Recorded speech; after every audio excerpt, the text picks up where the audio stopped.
오늘은 기다림의 연속성, Continued in Wait 이라는 제목을 가지고 잠시 말씀을 나누고자 합니다. 오늘 말씀 되게 짧았죠? 1절. 좋으셨어요. 오늘 시편을 읽었지만 사실 말씀은 예수님에 대한 것을 얘기를 하려고 해요. 근데 이 시편의 고백이 오늘 나누고자 하는 말씀을 잘 정리한 것 같아서 이거를 따왔습니다. 이게 다윗의 고백이거든요. 시편 40장 1절이 이런 고백을 했죠. 다시 한번 읽어보면 내가 여호와를 기다리고 기다렸더니 귀를 기울이사 나의 부르짖음을 듣었더라. 뭐 영어로 보나 이제 히브리어로 보나 이제 wait patiently 이렇게 썼거든요. 지금 인내를 갖고 기다렸다라는 그런 표현을 원어로 쓰고 있는데 이 결국 끝까지 기다려서 하나님의 도움을 내가 받아냈다라는 그런 다윗의 고백입니다.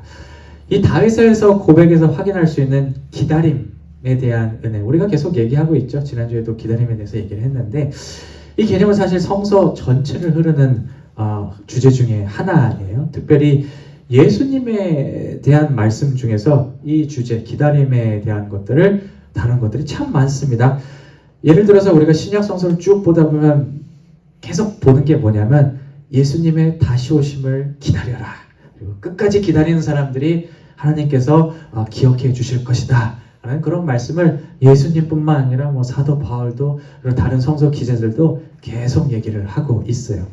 이번 주가 대림절 2주차예요. 대림절이라는 건 이제 기다린다라는 의미를 갖고 있는데 예수님의 탄생, 이제 크리스마스를 기다리고 예수님의 다시 오심을 기다리는 이 주제를 가진 절기도 기원을 찾아 들어가면 이 성서의 이 기다림에 대한 관심에 연결이 돼 있습니다. 이 기다림을 통해 은혜에 도달한다, 기다림을 통해 예수님에 도달한다는 이 강조를 실제로 우리 삶에서 발현시키기 위해서 기억해야 할 것이 하나 있는데 바로 연속성입니다. 쭉 이어져야 된다는 continually.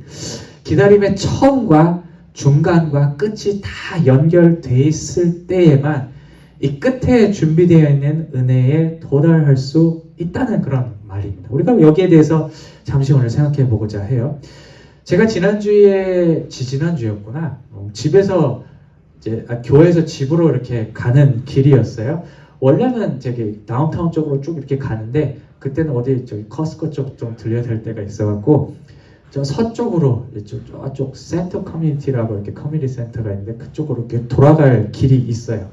근데 제가 까먹고 있었던 게 그때가 한 5시, 4시 정도였는데 그 앞길이 늘 막히는 길이었다니까 제가 이렇게 깜빡이야. 1차선 도로인데 차들이 그날도 이렇게 길게 늘어서 있는 거예요. 그 찰나의 순간에 제 머리가 이제 팽팽 돌아갔습니다. 왜냐면 옛날에 거기 서 있을 때 차들이 옆으로 휙 돌아서 이렇게 가는 걸 제가 많이 봤거든요. 저도 이제 이렇게 해볼까 그런 생각이 이렇게 막 드는 거예요. 여러분들은 어떻게 하세요? 그런 돌아가세요? 저도 돌아갔어요.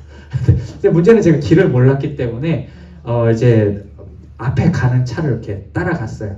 그 지역을 제가 잘 모르니까 이제 그 차를 이렇게 따라갔는데 이제 아는 것처럼 갔어요. 이 차가 그런 가겠거니 하면 그런 바람으로 이렇게 줄줄줄줄 따라갔는데 진짜로 이 차도 딱 옆으로 간 거예요. 그러니까 이 길 이렇게 막혀 있는 데를 쭉 돌아갔고 옆으로 이렇게 섰어요. 그래서 너무 뿌듯한 거예요. 야, 이제 루트 하나를 이제 내가 발견했다. 너무 좋아서 이렇게 기다리고 있어요. 그래서 이제 서 있는 차들을 보고서는 이제 저 미련한 것들 나처럼 이렇게 쫄것으로 오지 이렇게 생각을 하고 있었어요. 근데 원래 그게 길이 막히는 이유 중에 하나가 그 사이클이 트래플라이트 사이클이 되게 짧아요. 보통 한 4-5대 지나면 툭 끊기고 그래갖고 자꾸 늘어서는 거예요. 근데 제가 딱 도착했는데 마침 그 길에 차들이 지나가기 시작한 거예요. 그린라이트 이렇게 들어가고 쭉 지나가는 거예요. 그래서 야 이제 조금만 기다려 내가 너 들어가겠다 이러고 있는데 그날따라 시동이 안 바뀌는 거예요. 왜 그런지 모르겠어요. 그게 그럴 때도 있어요. 그냥 계속 켜 있는 거예요. 그래서 한 5대 6대 지나고 멈추겠지 이렇게 생각하는데 그냥 계속 그러는데 차들이 슉슉슉슉 지나가다가 제 뒤에 서 있었던 차들까지 이렇게 슉슉슉슉 이렇게 지나가요. 우와! 그 자리에 딱 서가지고 지나가는 거 딱 보면서 진짜 별거 아니잖아요. 사실 뭐 1분 30초 그거밖에 손해본 게 아닌데 이 마음이 되게 상하더라고요.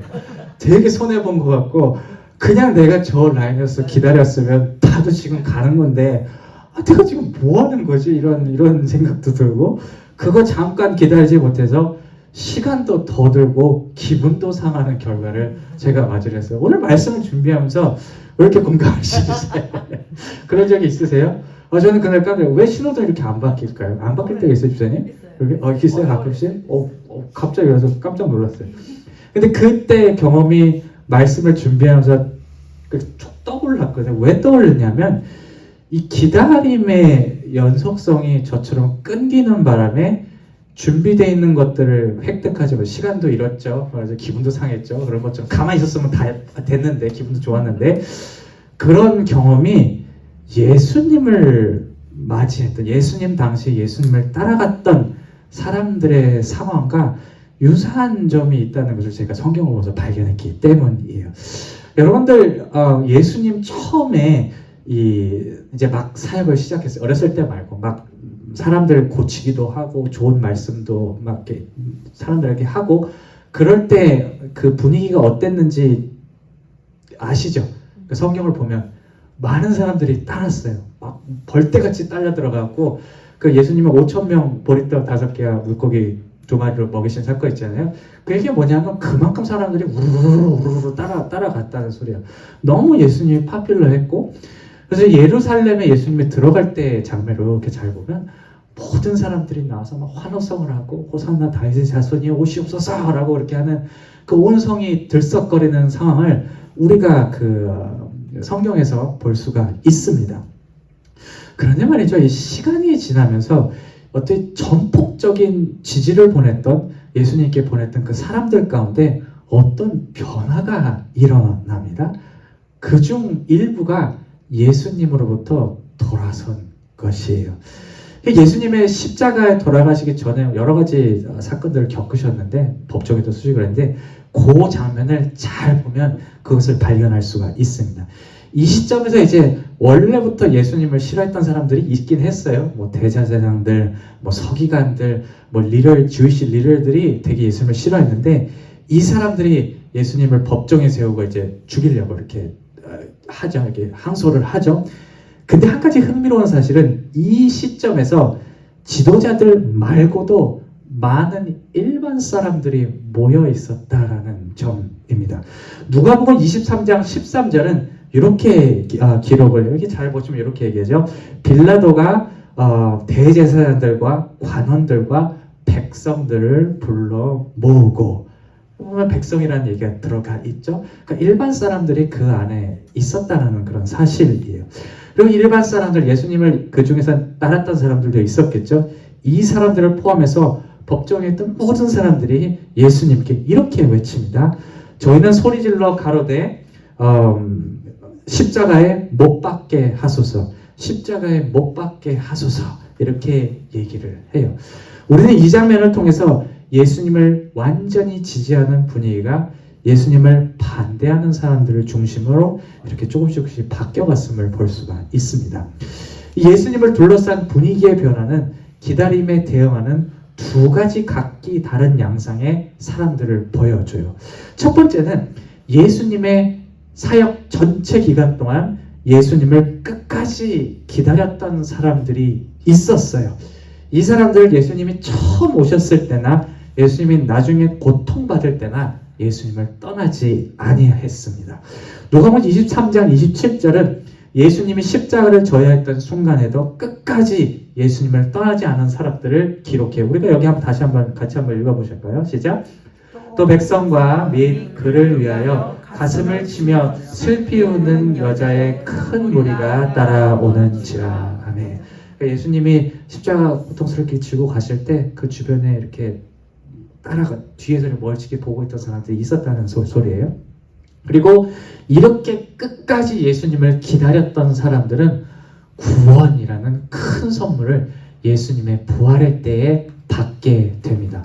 누가복음 24장 되게 재밌어요. 누가복음은 되게 재밌는데 어떻게 보면 바로 이 기다렸던 여자의 큰 무리 중에서 여자들 중에 몇 명에게 부활하신 예수님이 처음 이렇게 나타났음을 보여줍니다. 처음 나타난 거 아니죠. 처음 부활하신 예수님을 알게 되었다라고 얘기를 해요. 그러니까 연속성이 있는 거예요. 기다렸던 사람들이 처음으로 부활의 기쁨을 알게 되고 은혜의 순간들을 맞이하게 됐다고 누가복음서는 기록을 합니다. 반면에 어떤 사람들은 끝까지 기다리지 못했습니다. 기다림의 연속성이 어느 순간인가 끊겨버렸고 좀 전에 말씀드렸던 것처럼 나중에 십자가를 달아버리라며 예수님으로부터 이렇게 돌아서 버리는 것이죠. 그리고 이 사람들은 나중에 구원이라는 선물에 도달하지 못했습니다. 부활하신 예수님이 이 사람들한테는 나타나지를 않았어요. 물론 구원이라는 은혜가 모든 사람들에게 베풀어진 것은 맞아요. 그러니까 이 사람들이 나중에 회개를 한다면 주어질 것이긴 했지만 성서를 이렇게 쭉 보면 말이죠. 뭐 바울도 그렇고 뭐 나중에 서신들도 이렇게 쭉 보면 이렇게 예수님을 십자가에 달려 죽게 만든 무리들을 두고 책망을 해요. 나쁜 사람들이라고 계속 얘기를 해요.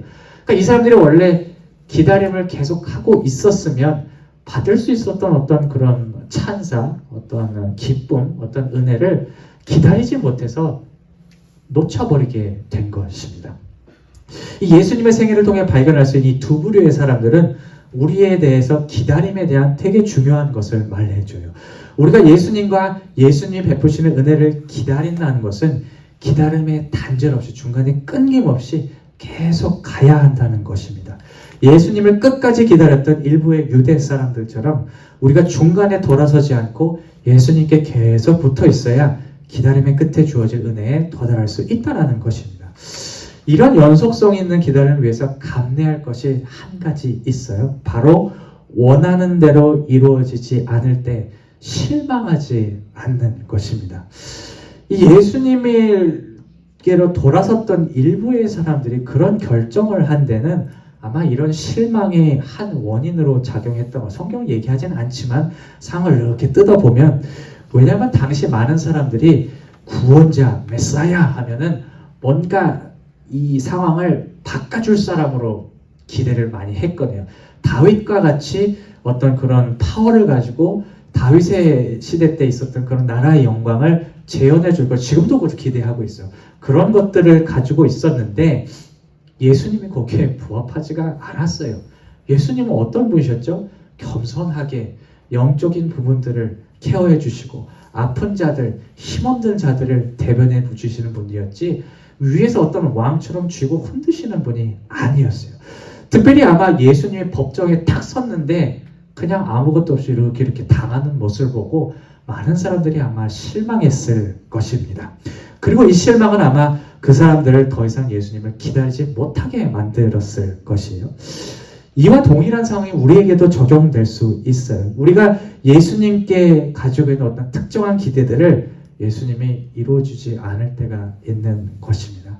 내가 돈 잘 벌고 성공해서 교회에 많이 뭔가 봉사하고 또 넉넉하게 살고 싶은데 이루어주지 않는다든지 건강한 몸과 마음으로 열심히 봉사하고 싶은데 이를 주시지 않을 때 내가 열심히 계획한 것을 통해서 하나님께 영광을 드러내고 싶은데 계획의 중간에 막혀버릴 때 우리는 때때로 실망하게 되고 더 이상 주님의 기대하고 주님께 베푸실 은혜를 기다리는 것을 멈추게 될 때가 있는 것 같아요. 저마저도 그런 것 같아요. 오늘 말씀이 우리에게 얘기하는 것은 기다림이란 이런 실망조차도 감내하고 인내하는 것이라는 것입니다. 방금 전에 읽은 누가복음 23장 27절의 본문에서 이 십자가를 지고 가는 예수님을 보고 많은 사람들이 가슴을 치고 울었다고 하잖아요. 그렇게 슬픈 것도 있었겠지만 얼마나 실망감과 또 자괴감이 그 안에 숨어 있을지 생각해 봐야 돼요. 왜 예수님은 그렇게 어마어마한 힘을 갖고 있으면서 하나님의 아들로서 그렇게 힘을 다 가지고 있으면서 왜 저렇게 저항 한번 하시지 않을까 하는 그런 의구심과 그 마음이 그 슬픔 이면에 놓여 있었을 거예요. 그럼에도 불구하고 말이죠. 이 사람들은 예수님을 놓지 않았습니다. 그리고 기다렸어요. 아마 우리가 예수님을 기다림에 대해서 기억해야 할 것이 바로 이렇게 실망에도 불구하고 기다리는 자세. 그래서 기다림의 연속성이 끊이지 않게 하는 것일 것입니다. 제가 이제 오늘 본문을 이렇게 쭉 묵상하면서 이렇게 누가복음을 쭉 이렇게 보면서 제가 2년이 벌써 됐더라고요. 여기 교회에서 이렇게 시작한 지 2년 동안 교회에 섬겼던 시간들을 쭉 돌아보는데 저에게도 예수님을 믿고 따른다는 것이 기다림의 연속이었던 것 같아요. 오늘 읽었던 다윗의 고백과도 같이 저도 기다리고 기다린 결과로 구했던 것들의 응답을 하나씩 이렇게 받았더라고요. 예를 들어서 제가 예전에 몇 번 얘기한 적 있을 거예요. 처음 왔을 때 제가 기도했던 것 중에 이런 게 있어요. 주님, 우리 교회에 좀 구색을 갖춰서 찬양을 좀 해주세요. 그런 기도를 제가 했는데 그거 되기까지 한 1년 넘게 걸렸어요. 1년 동안 기도만 이렇게 열심히 했어요. 그리고 성경 공부 같은 모임도 제가 이렇게 좀 하고 싶은 게 있었거든요. 제가 이렇게 폴스해갖고 하세요 이렇게 해서 하는 게 아니라 이렇게 자원하는 마음으로 이렇게 하고 이런 게 좀 있었으면 좋겠다 생각했는데 그런 것들이 이루어지기까지도 1년이 넘게 걸렸습니다. 그리고 또 하나 깨달은 게 있어요. 제가 기도가 응답되어서 좋긴 한데 그 기다렸던 순간 과정 속에서 실망스러운 그런 마음들이 저에게도 다가왔고 그 기다림을 참 그 실망스러운 마음들이 저를 되게 어렵게 했던 때가 있었다는 것이 이렇게 떠오르더라고요. 예를 들어서 저는 당장 필요하다고 뭐 생각해서 주님 바로 주시옵소서 이렇게 했는데 안 줘요. 아니, 요즘 무덤이세요? 그럴 때 나중에는 지치는 거예요. 막 실망스럽기도 하고 또 나중에는 이럴 때도 있었어요. 제가 막 밤 늦게까지 혼자 교회에서 일하고 이렇게 갈 때도 많이 있었거든요. 근데 변하는 게 없어요. 따로 이렇게 생긴 거 없을 때 내가 주님의 응답을 기다리는 것을 이렇게까지 해야 하나라는 어떤 허탈감이 제 마음속에 이렇게 찾아올 때가 꽤 많았음을 이 시간을 통해서 고백을 해요. 그런데 이렇게 한 2년의 시간을 이렇게 쭉 돌아보면서 이런 생각도 들더라고요. 사실 그런 어려움들, 시간들이 있었기 때문에 기다림이 더 빛났던 것 같아요. 못 받아도 기다림의 끝에 은혜가 주어져서 기다림의 끝을 이렇게 봤을 때 제가 좋은 방향으로 성장해 있더라고요. 제가 조금 더 깊이 여러 가지 것들을 생각할 수 있게 되었고 조금 더 겸손할 수 있게 되었고 조금 더 감사할 수 있어 하려는 모습을 기다림을 통해서 제가 획득했던 것을 볼 수가 있었습니다. 그래서 저는 이렇게 고백할 수가 있어요. 주님께서 기다림을 통해서 주신 것도 참 감사해요. 그런 것도 이렇게 이루어가는 것도 감사한데 교회를 통해 주신 것도 감사한데 기다림의 과정, 기다림 그 자체도 은혜였다라고 저는 이제 고백을 할 수가 있을 것 같습니다. 말씀을 정리할게요. 오늘 모인 모두가 주님과 주님이 베푸실 은혜들을 끝까지 기다릴 수 있는 그런 사람들이 되었으면 좋겠어요. 특별히 이 기다림의 과정 속에 찾아오는 어려움들을 잘 감내하고 끝까지 기다려서 기다림의 결과뿐만이 아니라 기다림 그 자체가 은혜가 되는 삶을 살아가시기를 주님의 이름으로 축원합니다. 아멘.